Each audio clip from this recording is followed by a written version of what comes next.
Hello Mech Warriors and welcome to another build of the week. Today I want to show you the power of machine guns, and therefore I'm taking out the best mech for machine guns, which is the Arrow. That is the hero Blackjack, and I really like to play him because he's a really nice finishing mech. But before we get into the build of the week, I want to do two announcements here. First of all, this build of the week only has one game that I'm showing you. It's because I didn't have the time to record two, but I promise you that I will do a daily dose on that build so that you can see that build in some other circumstances. And the second one is the giveaway winner from my last video will be announced today at the end of the video. And all of you who are commenting this video will be enlisted for the next giveaway. So I'm going to do that regularly from now on to the end of the year. But let's get into the mech lab to see how this mech is built together. So this is the Blackjack hero, the Arrow. It is a 45-ton mech. It is pretty squishy for its weight class, but it has these nice little hardpoints on top here. Look at that. He has 6 ballistic hardpoints, and I filled this one up with 6 machine guns. Why, you ask? Because machine guns are awesome when the enemy is damaged and has no armor on their components. So if you haven't watched that already, I highly recommend going over to my critical damage tutorial that you can get a glimpse of what critical damage is and how machine guns work in general. I won't cover that here because it would be too long, but there's a link in the description and also an info card, so click this if you want to get more detailed information about critical damage. Now back to the Arrow. As you can see, I'm having 6 machine guns in the arms, 3 in each, and 2 medium lasers and a large pulse laser. This is pretty much the basic loadout, the stock loadout the Arrow comes with. But I tweaked it a bit. I took out 1 ton of machine gun ammo, I think 2 tons is enough, and put 2 more jump jets into it. So basically you have 4 jump jets, you have the 2 medium lasers, the large pulse, and 2 heat sinks. Problem is in that it only has a standard engine of 235, which is the maximum engine that one can bear. But on the upside we have a standard engine that makes him pretty tanky. You can lose a side torso or even both, and you still have your large pulse laser in the center. So this is also a viable zombie build. So what makes this mech good is again the 6 machine gun slots, and on top of that the machine gun rate of fire quirk of 25%. This mech basically has 7.5 machine guns if you add that up.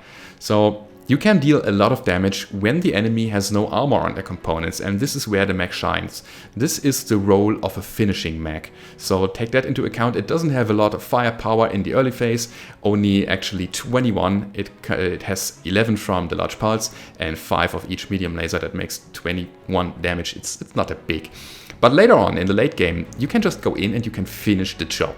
This is a hunter mech. You want to go in when the enemy is retreating, you want to commit to a kill, and you can get easy and fast kills with it because of all the machine guns here. I'll show you in a second. So for the modules, I'm taking radar deprivation, I'm taking medium laser range and the medium laser cooldown module because the medium lasers have a bit of a problem with the range. I'm not going for the full machine gun build here because I think it's just enough. You have, again, calculated 7.5 machine guns in that, and that is pretty enough. So for the consumables, I went for a UAV and a cool shot because sometimes you just want to keep the damage going with your medium lasers and the large pulse, and then the cool shot comes in handy. And that's it for the build. If you haven't seen my Spider 5K build, it kind of plays the same. So again, there's a link and an info card to watch that as well if you're interested in more machine gun builds. But I guess now it's time to hit the battlefield. Warning, incoming missile. So we are playing Canyon Network in domination mode, and as you can see I am narked in the early game and I had to find some cover to actually avoid the missiles. The enemy is raining a lot of LRMs on my head and I just can't get out. So this is what you should do when you are getting narked. Just find yourself a piece of cover and wait it out. But since we are waiting anyway, I just want to tell you the basic concept of machine guns. So the machine guns, they have a critical hit chance which is increased by a small number, and they also deal a bit more critical damage. And critical damage works this. If an enemy has no armor and one component, which is an arm, a leg, a side torso or a center torso, then you have the chance of dealing critical hits with any weapon. And if you're doing so, when you land a critical hit, then your weapon damage will be applied to the equipment in that component, which can be a weapon, a heatsink, or a jump jet, or some other electronic like targeting computers. And the good thing about it is that 15% of the critical damage that you are dealing to the equipment will be splashed back to the component and will be added up to the normal damage that you are dealing to the component.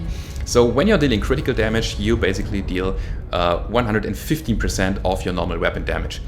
And that means if you're going for open components stuffed with a lot of equipment in it, then you are dealing a shitload of damage with the machine guns. This is the basic concept here. You go for open components and you try to wreck them. But the problem is that you usually have to wait a while till the enemy is opened up.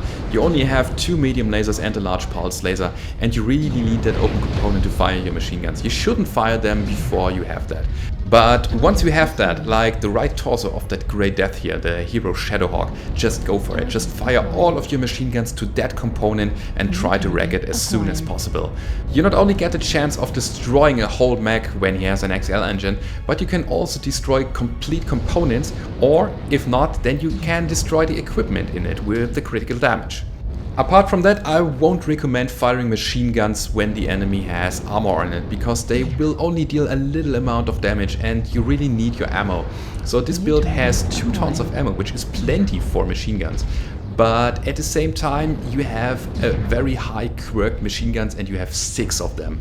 So yeah, you really need to preserve some ammo on that.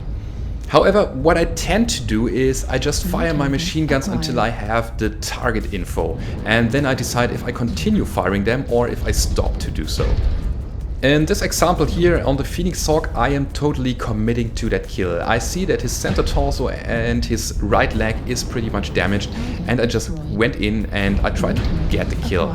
Same is true for that even Jaguar here. So his center torso again was open, and as you can see, the machine guns, they are dealing so much damage to open components. So the next target is a summoner with open legs, and there again the machine guns are coming in handy. Of course, I can add my medium and large pulse laser to amplify the damage, and this is very important. Go for the weak spots. You learn that in that build and you should adapt it to every mech that you are piloting. Go for weak spots to actually cripple the mech and have an advantage while fighting him. And by the way, this is a situation you should avoid at all costs. As I said before, this is only a 45-ton mech and it's a bit squishy, and fighting that linebacker here was very risky. I was really lucky that I got support here. Again, keep in mind you only have 21 points of firepower when the enemy has armor on it, and you really only should go for a kill if you are sure that you can take it down. What I really like about the build is the jump jet ability. So I have 4 jump jets in that build, and as you could see, there is no problem at all getting up that ridge or getting down again. So you can basically pop-tart with it if you want. This makes the mech really mobile. What's interesting is that there is a Raven on the left and a Kodiak. So I was able to lag the Raven, but then I felt like dealing with the Kodiak first, because I was in a good spot targeting him without getting too much return fire. And as you can see, I'm continuing just pounding into his center torso, and now I try to get the kill. So I was pretty sure that he was damaged in the center, and I should be right.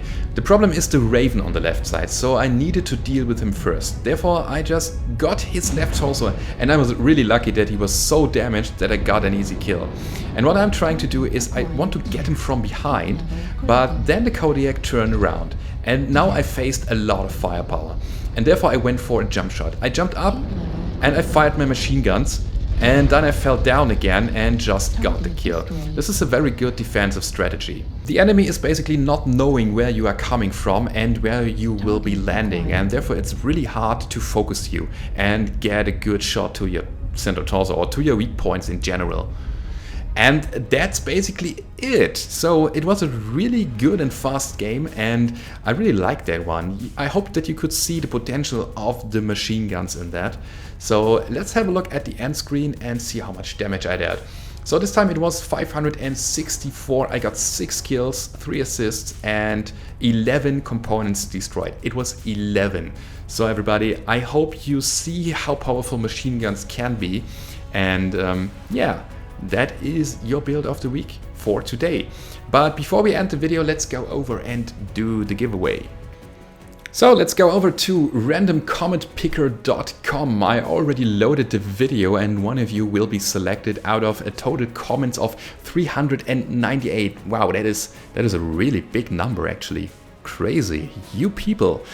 So yeah, I'm going to pick a random winner in a second, and if you want to win a mech pack on this video, just leave a comment. You don't need to say which mech pack you want, just leave a comment here. So say something nice or something that is about the video or anything. Everybody who will be commenting on this video will be enlisted for the next giveaway. But the lucky winner for the last giveaway, or for this giveaway, will be Kyle Hallach. He said, congrats on 5k, I would like the Nightshire pack. That is a good choice. I don't own them by myself because I was too mean. I didn't want to spend money on that, but I probably will in the near future. Anyway, Kyle, congratulations for the win. You are getting the Nightshire mech pack, the basic mech pack for that.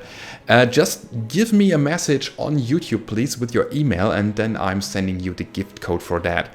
And again, good luck for all of you for the next giveaway, and as always, if you like the video, don't forget to leave a rating or subscribe to the channel. Or if you want to support the channel, go over to my Patreon page. There you can support me with a bit of money so that I can keep doing this here. And that's it for today, and I hope to see you on the battlefield, everybody. Goodbye.